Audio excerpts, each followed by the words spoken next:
Gênesis 11, acharam? Versículo 5.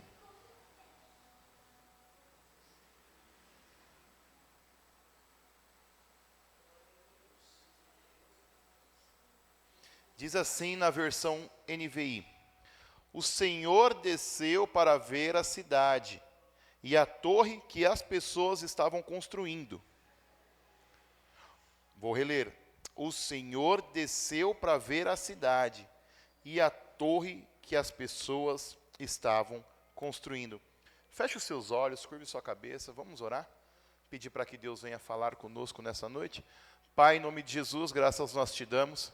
Meu Deus, muito obrigado, ó Pai, por mais uma noite de quarta-feira estar na tua casa, na tua presença, Pai. Oh, meu Deus, poderíamos estar em qualquer outro lugar, mas que lugar é melhor do que a tua casa? Aonde nós poderíamos estar, meu Deus, que seria mais confortável que no meio da tua presença? Por isso, meu Deus, nós queremos, ó Pai, ouvir o que o Senhor tem para nos ensinar. Meu Deus, não permita que as distrações dessa terra, o cansaço da nossa carne, meu Deus, as duras realidades dessa vida, venha roubar aquilo que o Senhor tem para nos ensinar. Mas, meu Deus, toque os nossos corações, use a vida do homem, meu Deus, não permita que o homem venha falar nada, mas que seja apenas um instrumento nas tuas mãos. Ô Pai, Espírito Santo, toma o teu lugar no nosso meio. Essa é a nossa oração, em nome de Jesus, amém e graças a Deus, amém? Poder se assentar. Glória a Deus. Queridos, trazer uma mensagem hoje sobre o poder da unidade. E o texto que eu quero usar como pano de fundo é a história da Torre de Babel. Mas, antes que nós venhamos chegar lá, eu quero dizer uma coisa: tem pessoas que vivem pensando que Deus não se importa com ela, ou que Deus não vê o que está acontecendo, principalmente quando nós estamos em aflição. Quando passamos por dificuldade, nós falamos: onde está Deus que não vê o que está acontecendo comigo? Onde está Deus que Ele não me enxerga? Eu quero te dizer uma coisa, meu irmão, que não existe nenhum lugar que seja tão longe que a glória de Deus não possa nos alcançar. Não existe um pecado, uma situação, um problema que você esteja enfrentando que seja maior do que a glória de Deus para as nossas vidas. E a Bíblia vai dizer em Provérbios 15:3 que os olhos do Senhor estão sobre toda a terra. Se está sobre toda a terra, Ele está vendo o que nós estamos passando. Se acalme, em breve Deus virá ao nosso socorro. A história da Torre de Babel é a prova que Deus olha para a terra e se importa com o que está acontecendo. A Bíblia vai dizer que os homens... Deixa eu trazer aqui um contexto para ficar melhor, para vocês entenderem o que eu quero dizer. Quem aqui já ouviu falar sobre a Torre de Babel, levanta a mão. Amém. Quem aqui nunca escutou falar sobre a Torre de Babel, levanta a mão. Amém. Então deixa eu contextualizar. A maldade do homem, ela se espalhou sobre toda a terra, e então Deus determina que Ele vai mandar um dilúvio. Vem o dilúvio, a arca de Noé, se salvam apenas Noé, sua esposa e seus filhos. Acaba o dilúvio, o povo sai da arca, começam agora a se relacionar, ter filhos, e a terra é povoada de novo. Quando eu digo a terra, não é do jeito que nós conhecemos a terra. Era um povo que habitava ali. Esse povo é um povo nômade, porque toda a terra é deles. Então eles vão andando. Aí eles chegam a um lugar onde eles veem uma planície. E esse lugar, eles olham que é um lugar bom para um acampamento, para fazer uma cidade, para edificar uma cidade. E assim começa a construir. E então eles começam a fazer tijolos. Eles assam o barro para usar como pedra. E eles usam o pinche como argamassa. E então eles vão ter uma brilhante ideia. Qual é a ideia que eles vão ter? Vamos construir uma cidade fortificada e uma torre que chegue até o céu. A título de informação, quantas línguas, quantos idiomas vocês acham que tem na Terra nos dias de hoje? Alguém quer chutar algum número? Quantos idiomas tem? Nós falamos o português. Outra língua conhecida é o inglês. Tem o mandarim, tem o japonês. E tem muitas línguas. Alguém quer chutar? 20? 80? 100? 98? 30? Tem hoje cerca de 7.139 idiomas. Esse número, ele muda com frequência. Por quê? A partir do momento que estudos vão se avançando, novas línguas são conhecidas, mas também línguas são esquecidas. Então, vamos se manter no número de 7.000 idiomas. Mas apenas alguns poucos idiomas, cerca de 23, 28 idiomas, corresponde a 50% da língua que é falada no mundo. Ou seja, o mundo é falado sobre 23, 28 idiomas. Só que nem sempre foi assim. Na Torre de Babel, todo mundo falava apenas um idioma. Então, eu quero que vocês leiam comigo, para que não seja uma palestra e sim um culto. Vamos lá em Gênesis 11, 1. Vamos ver.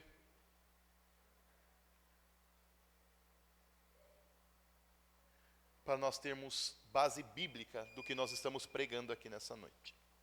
Diz assim: no mundo todo havia apenas uma língua, um só idioma. Gênesis 11, 2. Ao seguir para o leste, as pessoas encontraram uma planície em Sinar, e ali se estabeleceram. Disseram uma às outras: venha, vamos fazer tijolos e queimá-los bem. Os tijolos servirão de pedras para eles, e o betume serviu de argamassa. Depois disseram: venha, vamos construir para nós uma cidade com uma torre que alcance os céus. Assim o nosso nome ficará famoso e não seremos espalhados por toda a terra. Queridos, existe uma distância entre a terra e o céu. Não tem como medir o céu, porque o céu não tem limites. Então aquele povo está achando que irá construir uma torre para se encontrar com Deus. É uma boa ideia.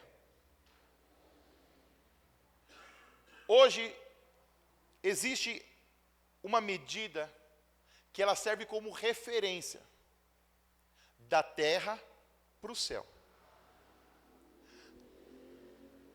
Vocês viram que vocês erraram feio nos idiomas, né? Vou dar uma outra chance para vocês se redimirem do erro. Quantos metros vocês acham que tem aproximadamente da terra até o céu?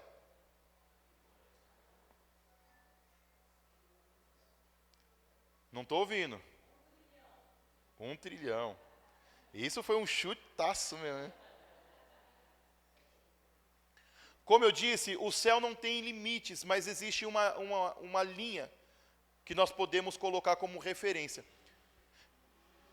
Para eles atingirem o céu que nós vemos, que seria a parte de baixo do céu, né? Porque a parte de cima, a ponta de cima, a gente não consegue ver. Então, para nós atingirmos esse céu, eles teriam que construir uma torre de 100.000 metros. É possível construir uma torre de 100 mil metros? Sim ou não? Impossível.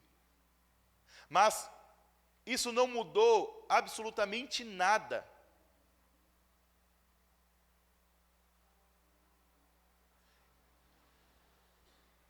Não mudou absolutamente nada, porque eles tinham o quê? Fé que eles iriam conhecer. E o que chama atenção aqui não é o fato se eles iam construir ou não. O que chama atenção aqui é que unidos, eles conseguiram ter uma ideia de construir uma torre que chegaria até o céu. Só que a Bíblia vai também definir o motivo que, como que fala? Que inspirou, mas não inspirou, que motivou. A Bíblia vai dizer o que motivou eles a construir.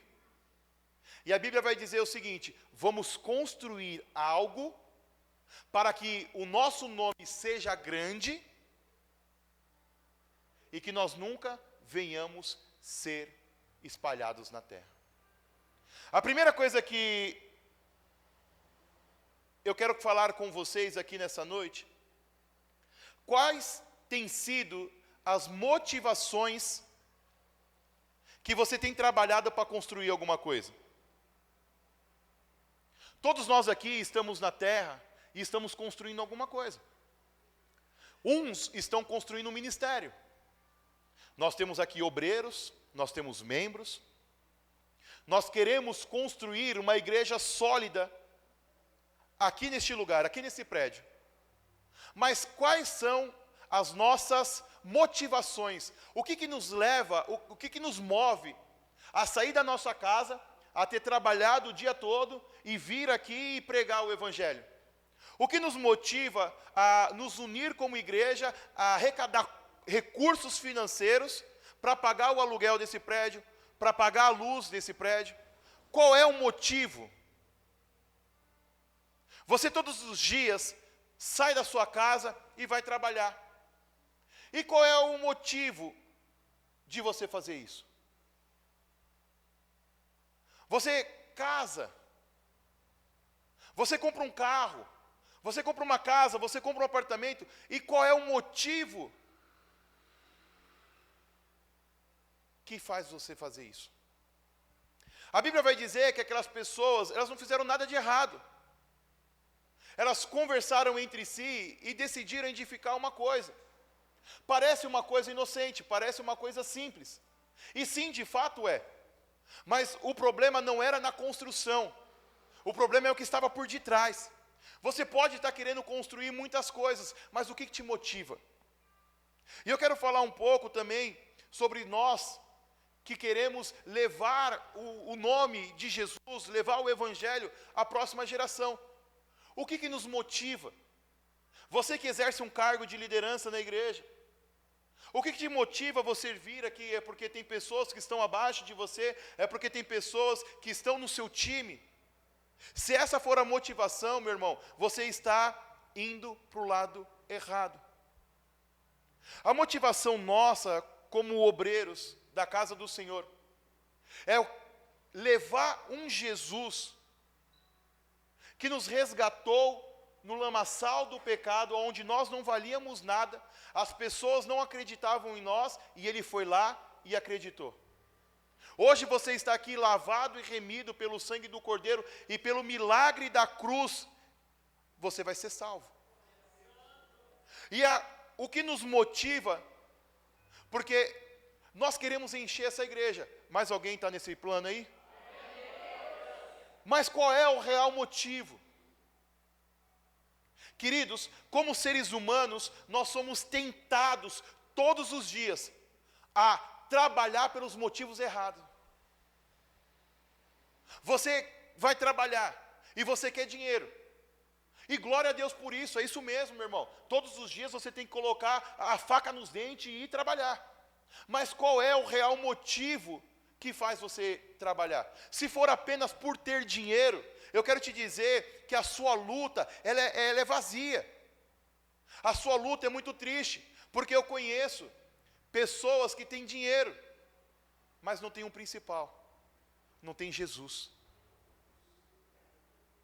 E se nós, como igreja, estivermos motivados a encher essa igreja, para que nós venhamos contar para os amigos, contar em outras igrejas, ir numa conferência e falar, a minha igreja tem 500 pessoas, a minha igreja tem 1000 pessoas, a minha igreja tem 5.000 pessoas, mas se esse for o motivo, nós estamos lutando a luta errada. O nosso motivo não é ter 500 cadeiras cheias. A nossa motivação tem que ser, eu tenho 500 pessoas salvas dentro da igreja.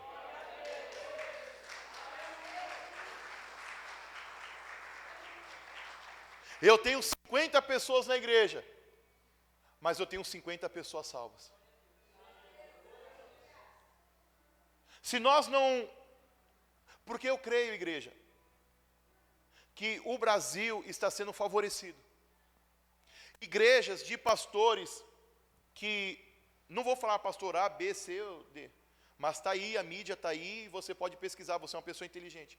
Igreja de pastores pilantras, que não pregam o evangelho distorcido. As igrejas desse camarada estão cheias.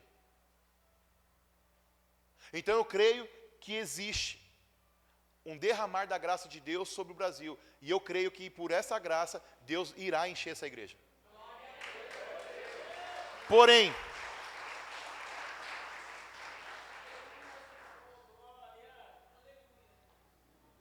se nós não estabelecermos agora os motivos pelos quais nós queremos que essa igreja esteja cheia, depois que ela estiver, a gente perde a mão.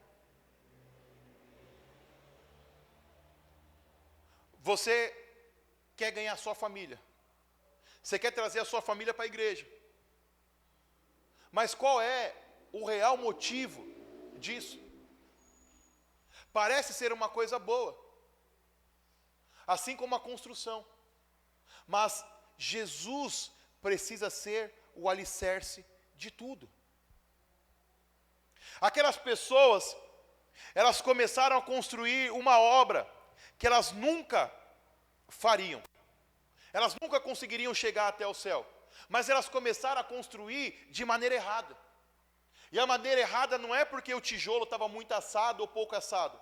É porque Jesus não era a base. Deus não era a base. Eles queriam construir um império para que o nome dele fosse engrandecido. Tudo que nós fizermos, o nosso nome tem que ser diminuído e o nome de Deus tem que ser engrandecido. Você quer ganhar dinheiro? Como eu acabei de dizer, isso é ótimo. Mas para que você quer esse dinheiro? Nós precisamos entender que o primeiro motivo de nós ganharmos dinheiro tem que ser para que o nome de Jesus chegue aos lugares mais distantes possíveis.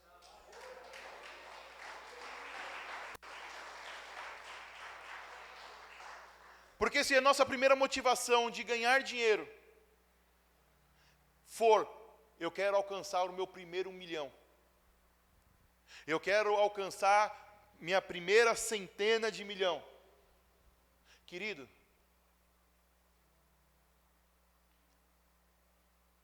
vai ser muito vazio a sua vida. Porque o dinheiro, ele compra uma casa, mas ele não compra um lar. O dinheiro paga um plano de saúde, mas ele não te dá saúde. O dinheiro, ele pode te levar para muitos lugares, mas ele não compra o ar que você respira. Qual é a motivação que você tem colocado para você ganhar o dinheiro? Para você estar aqui nessa noite? Para que você serve a Deus?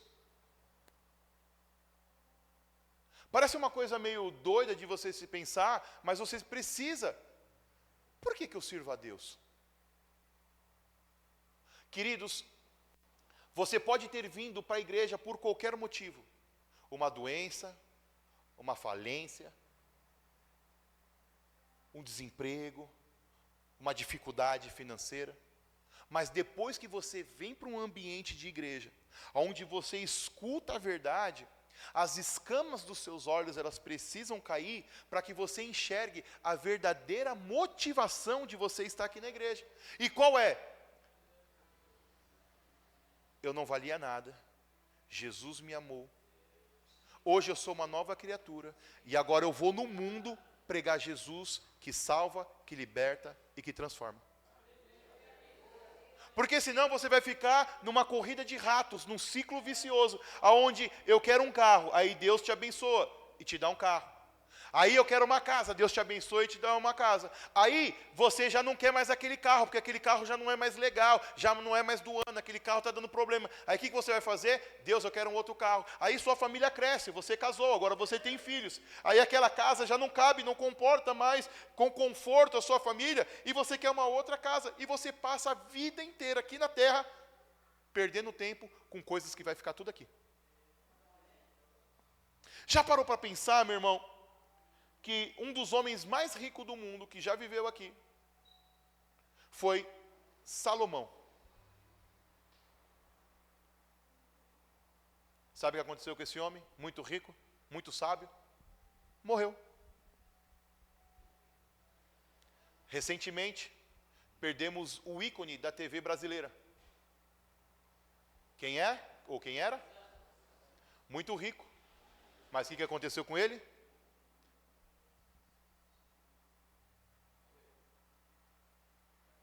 Um dia, e eu espero que seja daqui muitos anos, nós também iremos partir desse mundo. E tudo que nós estamos construindo vai ficar aqui. Então, tudo que você for construir nessa terra, quer seja a sua casa, quer seja a sua família, o seu ministério, os seus dons, o seu dinheiro, tudo precisa ser para a glória de Deus. Tem a sua casa? É para a glória de Deus. Tem o seu carro? É para a glória de Deus. Tem o seu dom? É para a glória de Deus. Tem o seu ministério? É para a glória de Deus. Tem os seus bens? É para a glória de Deus. Os nossos filhos têm que ser para a glória de Deus. Queridos, tem uma frase no mundo que diz assim: eu não crio filho para mim, eu crio filho para o mundo. Deixa eu te dizer uma coisa, eu não crio meus filhos para o mundo, eu preparo eles para enfrentar o mundo, mas eu crio eles para ser uma flecha na mão de Deus, e Deus lançar ele para as nações. É para isso que eu crio os meus filhos. Eu não cubro eles de cuidado, não, tem que preparar, tem que estudar, tem que trabalhar. Porém, eu crio eles para ser missionários, servos de Deus, porque os meus filhos têm que ser para a glória de Deus. O meu trabalho precisa ser para a glória de Deus. O meu dinheiro precisa ser para a glória de Deus. Tudo precisa ser para a glória de Deus. Aí eu te pergunto, o que você está construindo? É para a glória de quem?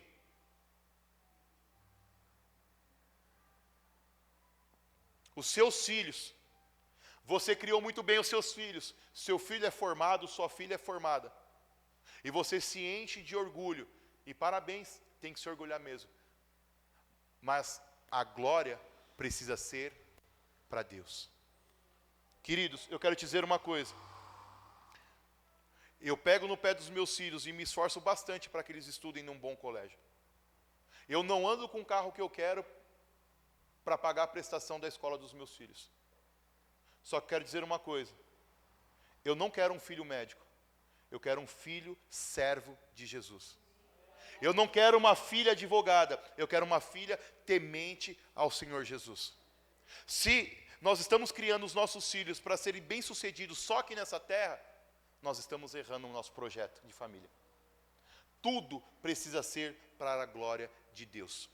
Agora, voltando aqui, porque não temos muito tempo, a construção deles era possível. A construção deles era impossível. Mas o que chama atenção não é a torre em si, é a fé daquele povo em realizar algo. E essa fé vinha de onde? De onde vinha essa fé que eles iam conseguir? Vinha do poder da unidade. Aquele povo era um só pensamento. Aquele povo era um só o desejo. Qual era o desejo? Construir uma cidade, uma torre, para que o nosso nome seja grande. Queridos, você imagina, nós falamos sobre a mulher samaritana que estava num poço. Alguém estava aqui no culto quando eu preguei sobre isso? Quando ela tem um encontro com Jesus, ela sai do poço correndo e ela vai fazer o quê? Pregar, ela vai ganhar uma cidade. E foi falado que uma mulher, uma pessoa posicionada, ela pode ganhar uma cidade. Eu estou vendo muito mais do que uma mulher aqui, muito mais do que um homem aqui. Você imagina o que nós podemos fazer se nós formos unidos? Imagina se os meus problemas forem os seus problemas. Imagine se o meu desejo seja o seu desejo. Querido, nós temos projeto nessa igreja. E um dos nossos projetos é ganhar essa rua. E se o nosso desejo for um só, for unânime, nós vamos ganhar essa rua. Nós iremos orar para isso. Senhor, entrega essa rua nas nossas mãos. E Deus vai enviar as famílias. Vamos orar. Deus entrega os jovens dessa rua e Deus mandará os jovens. Deus entrega os casais e Deus mandará os casais. Mas nós temos que fazer o quê? Unidos. Imagina se você ficar doente, ou eu ficar doente, para não colocar ninguém numa situação desconfortável, e eu chegar aqui e falar assim: orem por mim. A Bíblia, a palavra de Deus vai dizer que a oração de um justo pode ir muito em seus efeitos, pode ir muito em seus resultados. Imagine a oração de nós, todos nós. Imagina, Deus vai lá e visita o pastor, Deus vai lá e cura ele, Deus vai lá no hospital agora e cura ela. Imagina, meu irmão, nós orando.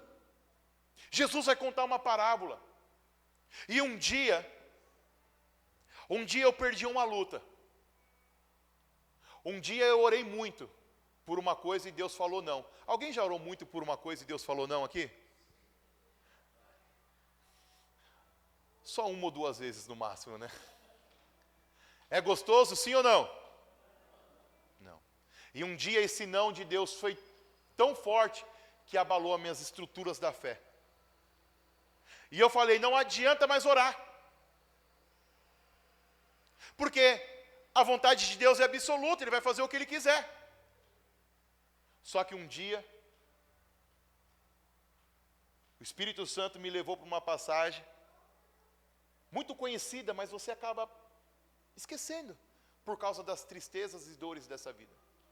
Aonde Jesus vai contar a história de uma senhora viúva, que ficou atazanando a vida de um rei.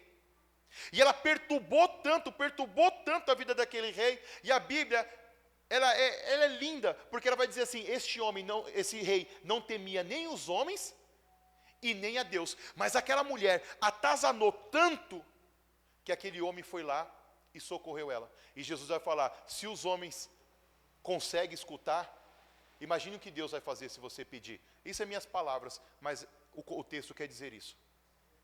Ou seja, depois que eu li isso, eu falei assim: Deus pode até não fazer, mas que eu vou pedir, eu vou pedir. Outro texto que me fez também fazer eu pedir de novo para Deus foi Jesus. Jesus no Getsêmani, a hora dele está perto, ele vai ser entregue aos malfeitores da terra, e ele vai orar e vai falar: Deus, se possível for, passe de mim esse cálice, sem que eu beba. Jesus pediu para que Deus mudasse a situação, e eu não vou pedir, mas eu vou. Jesus entra no hospital e cura ele agora, Pai, em nome de Jesus. Jesus vai lá naquela cadeia e liberta ele agora, seja física ou seja espiritual. Pai, vai de encontro agora naquele quarto escuro, onde aquela menina está trancada, e liberta ela dessa escravidão, dessa escuridão, em nome de Jesus. Eu vou orar. Queridos, aquele povo estava unido E nós precisamos estar unidos na sua luta. Nós precisamos estar unidos para encher a igreja. Nós precisamos estar unidos para encher, conquistar, ganhar este bairro. Unidos para ir para o céu.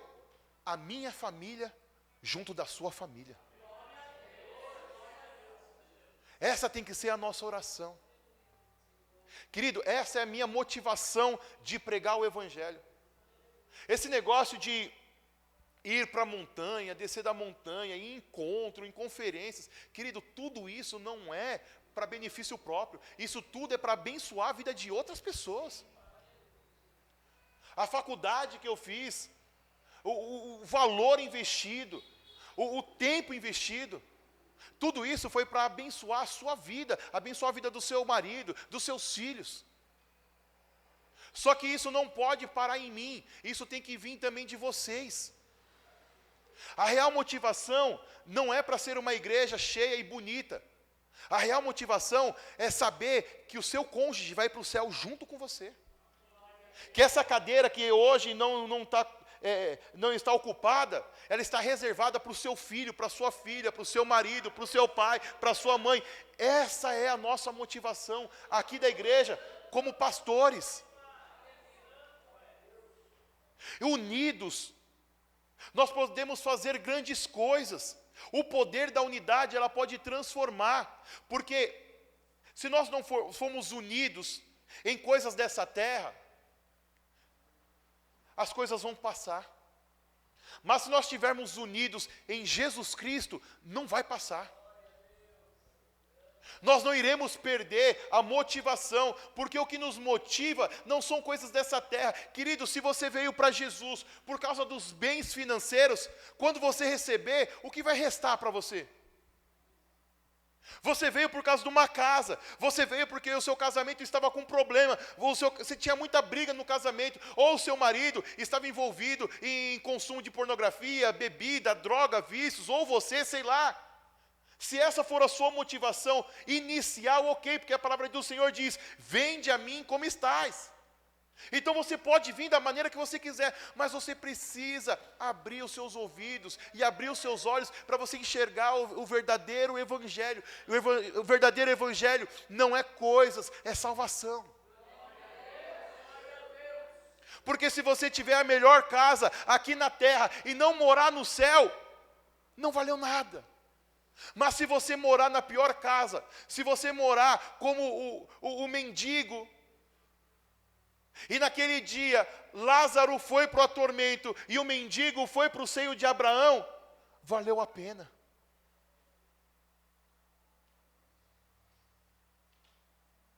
Nós precisamos, queridos, nos focar no poder da unidade. Aquelas pessoas só conseguiram projetar algo, pensar em algo, porque eles estavam unidos. E tira essa ideia de patinho feio, da última bolacha do pacote, que você tem, que Deus olha para todo mundo, mas não olha para você.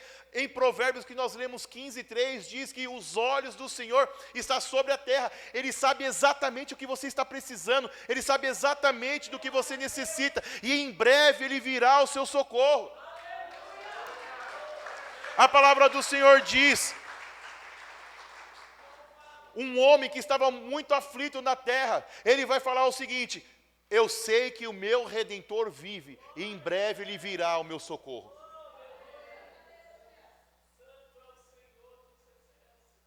Espera só mais um pouquinho, mais um poucochinho. Pastor, mas eu tenho buscado. Quanto tempo você tem buscado? Você tem orado 1 hora? Hora e 2. Você tem jejuado 1 dia por semana? Jejue 2. Mate a sua carne, vivifique o seu espírito. Busque a Deus pelas razões certas. Você não pode buscar a Deus pelas razões erradas. Você não pode estar na igreja pelas razões erradas. Você precisa estar. Jesus precisa ser o alicerce de tudo. Se estivermos unidos nele, vamos construir algo eterno. Oh, meu irmão, que alegria vai ser estar a eternidade ao seu lado no céu. Que alegria vai ser naquele grande dia. Você imagina as nossas pastoras, que já cuidam de igreja há 30 anos. Quantas pessoas passaram pelas mãos dela, quantas famílias passaram pelas mãos dela. E naquele grande dia, elas chegarem diante do Senhor e falar: está aqui, Senhor, as ovelhas que o Senhor confiou nas minhas mãos. Já pensou você chegar com seu filho, a sua filha, o seu marido, a sua esposa, o seu pai, a sua mãe, a sua parentela, o seu primeiro ciclo, e você que é um sacerdote da sua casa, você que é uma coluna de oração da sua casa, diante de Deus, fala: vamos, filhos, está aí o céu que eu tanto falei para vocês. Olha aí as ruas de ouro, olha aí, olha o tamanho da mesa, olha ali, aquele é Jesus que vai nos servir. Se nós formos unidos em Cristo, construiremos algo eterno.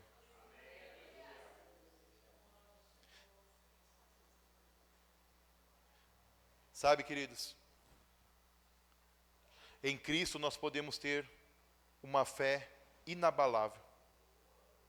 Em Cristo nós podemos ter uma família fortalecida. Em Cristo nós podemos ter uma vida glorificada em Deus em tudo.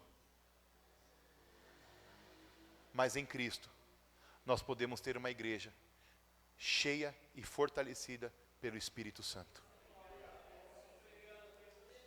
Essa igreja precisa ser referência. Não porque nós somos melhores, pelo contrário, é porque nós somos mais dependentes de Jesus. Quanto mais dependente de Jesus nós formos, mais relevante essa igreja vai ser na cidade. Quanto menor o homem for, mais relevante essa igreja vai ser na cidade. Só que nós somos as sementes que serão espalhadas por aí. Queridos, nós precisamos contar para as pessoas o que Deus está fazendo nas nossas vidas. Nós iremos plantar uma cultura nessa igreja, até que vocês entendam que quem ganha o povo não são os pastores. Quem gera a ovelha é a ovelha. Pastor, mas o senhor falou isso no domingo passado, e domingo que vem falarei de novo. Ovelha gera ovelha. É vocês que irão contar o que Jesus fez na sua vida. Você era isso, você era aquilo, você é aquilo outro. Agora você vai falar o que você é. E aí que é o grande barato do Evangelho. Você só pode contar o que você era, se você não for mais. Amém? Então, quem você era antes de Jesus, você não pode ser mais. Você bebia? Não bebo mais. Você falava palavrão? Não falo mais. Você mentia? Não minto mais. Você consumia isso? Não consumo mais. Você falava mal dos outros? Não falo mais. Até porque, imagina que vergonha será você falar assim: vamos para a minha igreja, e você escutar: eu ir para a sua igreja? Você está lá há tanto tempo e até hoje eu não vi mudança nenhuma em você. Sabe o que é isso? Um testemunho. Mas nós não, porque o nosso alicerce é Jesus.